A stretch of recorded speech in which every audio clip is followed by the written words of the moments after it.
Hi, I'm Tom, and in this tutorial I will show you how to use ClassFeeder Revit plugin. ClassFeeder is developed specifically for classifying Revit projects with CCI classification system, which is abbreviation of Construction Classification International. This classification system consists of 5 so-called facets: construction entities, spaces, functional systems, technical systems, and components. Each of these facets has its own classification tables. Not all of Revit objects are classified in all of those facets. So here in this example, you can see that, for instance, construction entities facet will be applied only to the whole project. And this whole project has code AAA, which is single family house. Then, for instance, spaces facet is only applied to spaces, rooms, or parking lots. So in this example, this room would be code BEA, called dining space. And of course, the code is the most important thing. For most of the Revit objects, these are classified in functional systems, technical systems, and components, all of 3 or only maybe 2 or only maybe 1, but usually all 3. And you can see that, for instance, wall would be functional system B, technical system AD, and components ULM. You can also see difference here between the window, which is in the roof, and wall window. The component is the same code because it's window, but it falls under different technical systems: AE for roof construction and AD for wall construction. And functional system is also different: D for roof system and B for wall system. So what ClassFeeder does is help users to write these classification codes in proper parameters corresponding with facets, and it helps users to achieve this desired outcome. So let's jump straight into Revit, into this well-known default project, and I will show you how to classify this project. ClassFeeder is located on the BIM Management tab, and there are these few buttons which operate ClassFeeder. But first, in a new project, we have to decide or set up which parameters will be written to. And I can create these parameters either by default Revit tools, or I can let ClassFeeder define them. So first, I will show you how to create these parameters the default Revit way. So I will create a new parameter from project parameters. I will create a new one. Those will be shared parameters. I already prepared my shared parameters, so I will create first one for construction entities. So it will be named this one, and it will be in the identity data, and it will be applied to project. But if you don't apply the parameter to the right category, ClassFeeder will apply it to the right categories that you want to classify. So here I will select project information, hit OK, and this new parameter is created here. I could create these project parameters, all 5 of them, but I will let those other 4 I will create through BIM feeder, through ClassFeeder. So I'll go to BIM Management and go to Settings first. And here, first I select the classification system. Only CCI classification is selectable. Then I will choose the classification tables language. So I will select English language. Then I will choose shared parameter file, which I have already chosen, from which the parameters which ClassFeeder will create will be created. Now you can see here that for construction entities, I can use either existing or create new parameters. So I already created this CCI construction entities. So I will select that one. And it's important that this one has to be instance. It was already set. Now here I define how the classification would be written to the parameter. So I've got node identifier, code, and definition. If I unclick the node identifier, which is kind of intricacy of CCI classification, I will unclick that. Now I have left code and the definition, and I want to leave just the code, so it will be written down like this. Now let's get to spaces, and here I don't want to write it to the CCI1 construction entities parameter, so I will create new, and I already created my shared parameters from these files, so I will select this shared parameter. So class feeder will create this parameter for the needed objects. I will place it to identity data, and again I will remove node identifier and definition. I will do the same for functional system. Create new. I will choose functional systems, remove node identifier and definition, and again the same for technical systems. So yeah, and I gotta be careful that it's not grouped in analytical results, but in identity data. Oops. Identity data, and the same with this one. And I will leave it as an instance, and again unclick node identifier. And for components the same, but yep, okay, components, node identifier. And let's say I wanted to leave the node identifier, but I want to have also the name of the class or the definition.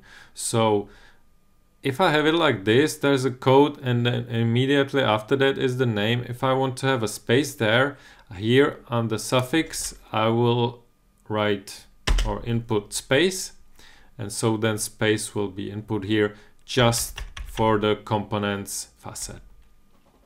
Now all of these settings that I've done, I can save out to an XML file, which I could then reload, or my colleague could reload it. So for your company you can only set it up just once, and your colleagues can load all of these settings. So now the settings is done, and I will click OK. And now let's get into fun part. Let's get to the right dialog, where on the left side you can see there are categories and instances. On the right side you have got classification codes and the selection of facets. So the most important thing is this facet selection, and when I switch from facet to facets, the classification codes are changed accordingly. And also on the left side you can see that the categories that can be written to in these facets are also changed accordingly. So let's start with the simple one, construction entities, and this is just written to project information, and there's just one instance. So if I click here and I select all of these, there's just one. Here are categories and here are instances. So I have this instance selected, and once I've got the instance selected, I can search for classification code, and I know that it should be AAA, single family house. So I can click it here, click classify, and the classification has been done. The advantage of class feeder window is that it's non-modal. So I can take a look at project information, and you can see that under identity data, new parameter was created, construction entities, and the classification code has been written down here. This is the only facet that's written to the project information. All of the others are written to specific families or other Revit entities. Now let's get into the meat of it, which are these three last facets. So I will want to classify all of my doors. So here in categories, I can click down the doors, and this is the category. These are all of the types of doors in my project, and these are all of instances in my project. So I could either unselect or select all, but for the doors, I know that all of the doors are in the wall. So I will click Wall Systems, click Classify, and all of them are classified. Now with all of the doors selected, I can switch to different facet. And here, let's say I don't know under which classification code it is, but I have these search options. So I usually search through words, words and synonyms, because synonyms are more extensible than just the description.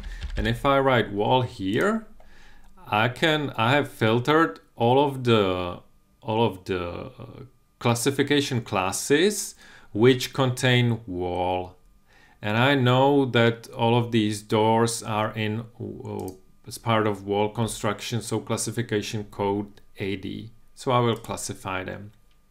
Okay, now I can clear the search term and go to components.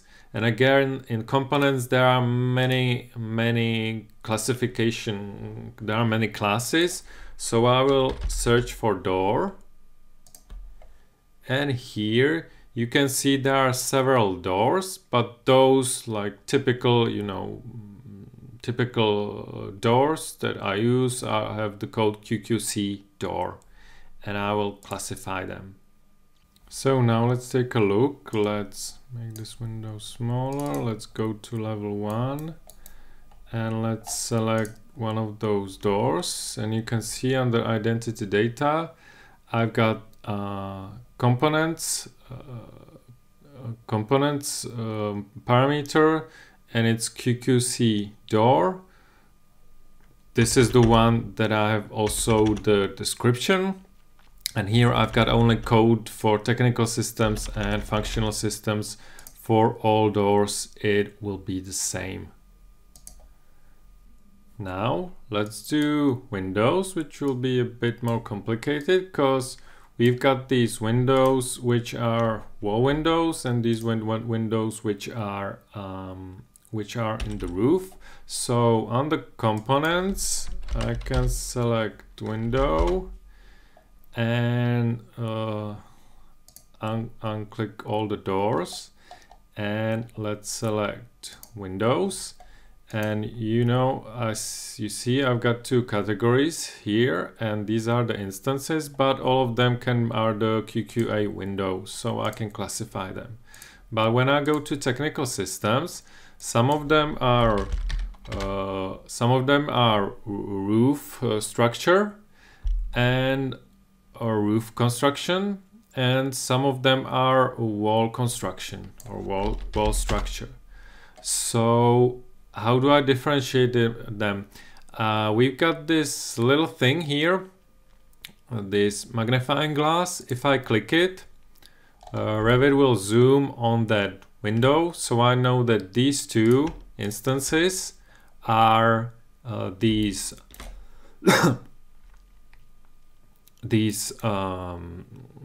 roof windows. So instead I will select these. I can click here and with shift select click down here, and these can be AD wall construction, and they are classified, and these two can be roof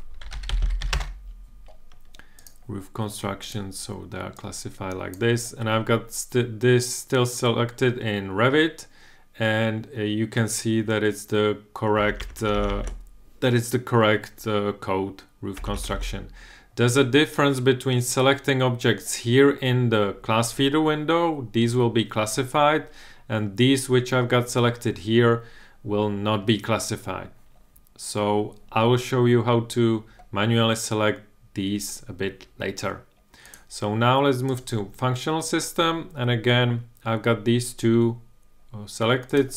The search is still on, so I can classify these as roof windows, roof system, and then here I can change it to all. I can do this trick, select all of these like this, and make it a wall system. Okay, so again here, this one, you can see that it has got the right code, the wall system code.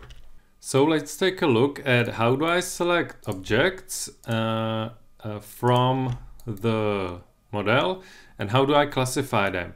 I selected these curtain walls, which I will want to classify as a windows, and to move them into the class feeder window, I will use this icon, select objects from view manually. I selected them manually. Now I click this this button, and these three curtain walls are these that I selected. So now I can classify them as wall system, then go to technical system, again wall construction, and to components and select window. Yep, window. Now and again here you can see my selection is still on, so the classification codes are written there. I can check the classification like this by selecting the objects, but what's nice about class feeder is these buttons, which if I turn on this button, it will show me the classification status of objects in this facet, in components facet. So here now there are red colors, which mean that these objects are not yet classified, and the green color means that these objects are already classified in this facet. So you can see that all of the doors, all of the categories, if I select them, they are selected. Some of the curtain walls are not classified yet, and I can combine these. So if I select if I then click on this and this icon, the green color will be only available with objects which are classified in all of these three facets. So let's say I will go to functional systems, and I will unselect doors, and I will select, let's say, all walls, but not these curtain walls, and I will classify them as wall system. And now you can see that all of these walls are red because they are classified only in this facet and not in these two. If I disable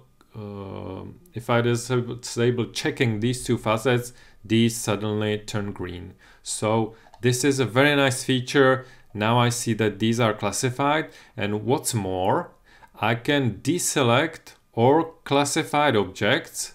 So only now it will be only available for me to select those that are not classified yet. Or I can do the reverse. I can turn on only already classified objects. So now you can see that in these last three facets, almost all Revit categories are available for classification. In spaces, basically only rooms or spaces or generic models are available for classification. And as I said, in construction entities, only the project information is available for classification. Okay, now let's see what these other tools enable me to do. So this one is basically hide selected in view, which is the same as hiding objects in the view. So if I have all of my doors classified, or let's say I've got all my walls classified in the desired facets, I could hide them in my view, and now I can continue and I can easily see which objects are not classified. Okay, then let's say I classified also the doors, so I will select all of the doors and then hide them. If I don't want to use the hide tool, I can, let's say I will again now unclick these and select windows. I can choose just isolate selected objects just to see them, and I can unisolate them with the standard Revit tool to reset these. Okay, now instead of hiding objects, where if I want to unhide them, I can reset graphics of active view, but be careful, this resets all of the graphics of this view. So if you are using this tool, it's a good idea to have special view dedicated to object classification. So I will reset the the view setup, and I will hide this one. Now if I don't want to hide, let's say those walls that I have already classified, I can select them and I can just color them with this little brush. And if I right click on the brush, at first I have to select the color. So by right clicking the brush, I can select the color. So I'll choose the red one, and now I've got these objects selected, and I will brush them red so all of the walls are red. Okay, now yep, so again, if I want to reset this coloring, it's just by object, so I can reset it. Now this tool, the red X, enables me to delete classification codes from objects which have already been written to. So let's say I've got all of these windows and I want to delete classification codes from the CCI 5 components parameter. So I will select all of the windows and select the facet that I want to remove the classification codes from, and I will click this button. It will warn me that it's gonna delete all of these classification codes, and if I click yes, you can see that it deleted classification codes from all of these windows. I can also check this one. Now it's empty. So the left click deletes the code from the current facet. Now if I right click the button, it will remove and warn me classification codes written down in all of the facets. So for all of the windows, I can now select this one. You can see that all of the parameters which represent those different facets are empty. So this is it for the basic functionality of Class Feeder plugin for Revit, made for CCI classification in Revit. This plugin is developed by Arkance Systems Czech Republic. If you are interested in this product, you can download the trial version on the product page of Class Feeder, or Class Feeder is also available on Autodesk App Store. Links to both will be in the description box below. And this is it from me.